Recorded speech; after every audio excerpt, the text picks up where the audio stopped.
Lietuvos Respublikos prezidentas, partijos Tvarka ir Teisingumas, pirmininkas Rolandas Paksas. Kviečiame iš scenos.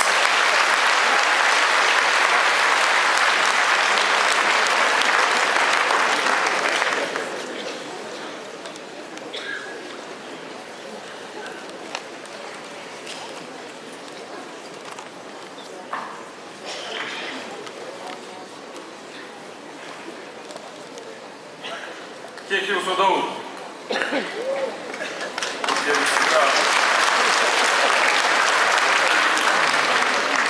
Ekscelencija Seimo pirmininkė, ekscelencija ministrė pirmininkė, ekscelencijos, mėly garbiečiai, mėly svečiai. Ateidamas šiandien pasveikinti jūsų kongreso tvarkiečių bendruomenės vardu, atsinešiau keletą rašytojo Marko Tveno posakių ir labai norėčiau su tais posakiais su jumis pasidalinti. Vienas iš jų. Kai tik atsidurėt tarp daugumos, metas stabtelti ir pamastyti. Manau, kad šiandien ši toptelėjusi mintis nėra atsitiktinė. Ar iš tiesų mes, valdančios koalicijos partneriai, neturėtume šiek tiek stabtelti ir pamastyti? Kitaip tariant, ar iš tiesų mūsų partijų politiniai tikslai yra pasiekiami? Ar jie įgyvendinami? Ar kartais nebuvome klaidinami? Ar suklaidinti? Bandyti supriešinti ar suskaldyti? Ar nebuvome tapę situacijos įkaitais, kuomet reikėjo priimti sprendimus, dėl kurių pagrįstai abejoju? Gal iš tikrųjų reikėtų šiek tiek nupūsti dulkes nuo kai kurių mūsų policinės programos nuostatų, pažvelgti į laikmetį, dabartinius lūkesčius, kažkiek koreguoti. Metas stabtelti ir pamastyti, nes aplinkinis politinis fonas, švelniai tariant, daromas mums nepalankus. Mylėjai, sąžinė tai žmogiškosios prigimties širdis.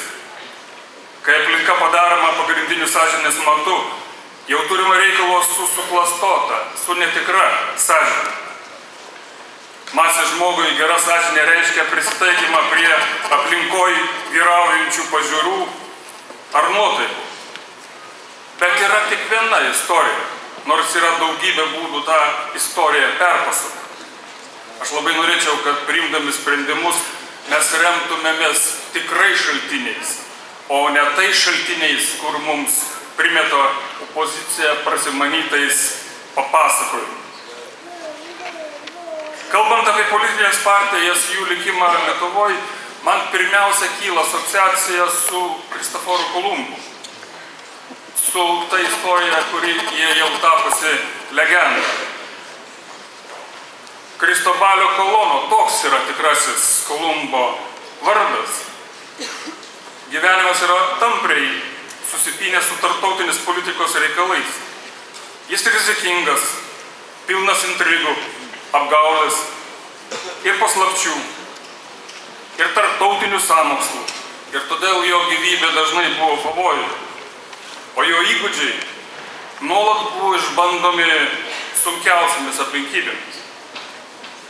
Grįžtant į Lietuvą norėčiau klausti, kiek prireikė metų šiandien egzistuojančiam melui sukurti ir kiek tų metų dar prireiks jam demaskuoti.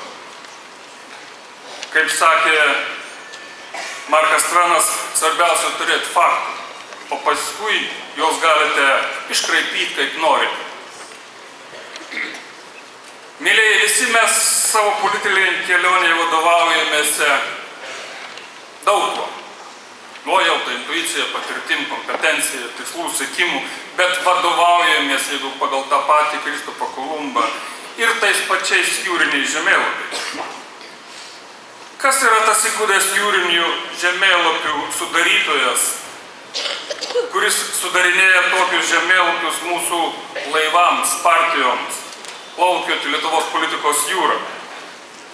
Kokių reikia vyrų ir moterų, kad sugebėtų spręsti laivavedybos problemas esant tokiems jūriniams žemėlapiams, kuriuose seklumos nepažymėtos, kuriuose rifai nepažymėti ir kuriuose yra daug baltų dėmių, kaip reikia išsaugoti laivą, neužplaukus ant rifų. Ir vis tik tai, svarbu neprarasti intensyvaus kurso į tikslą.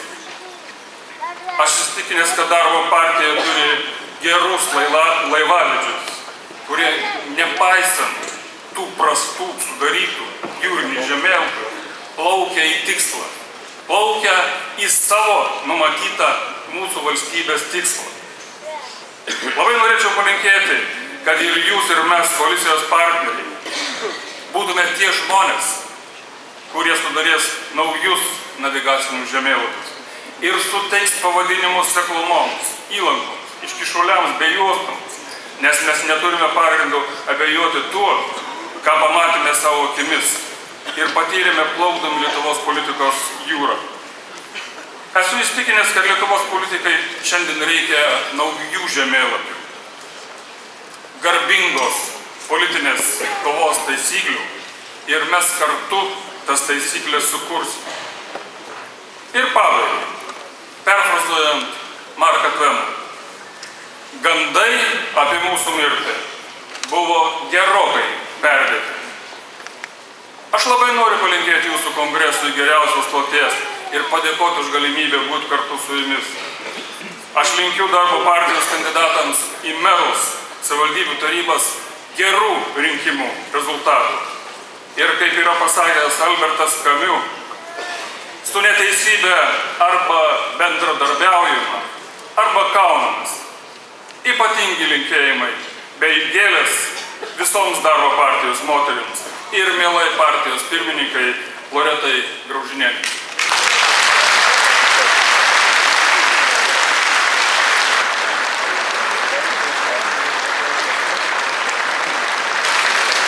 Mėlyje, negailėkite aplodismentų, žinokit, po to laukia koncertas, jų reikės dar daugiau.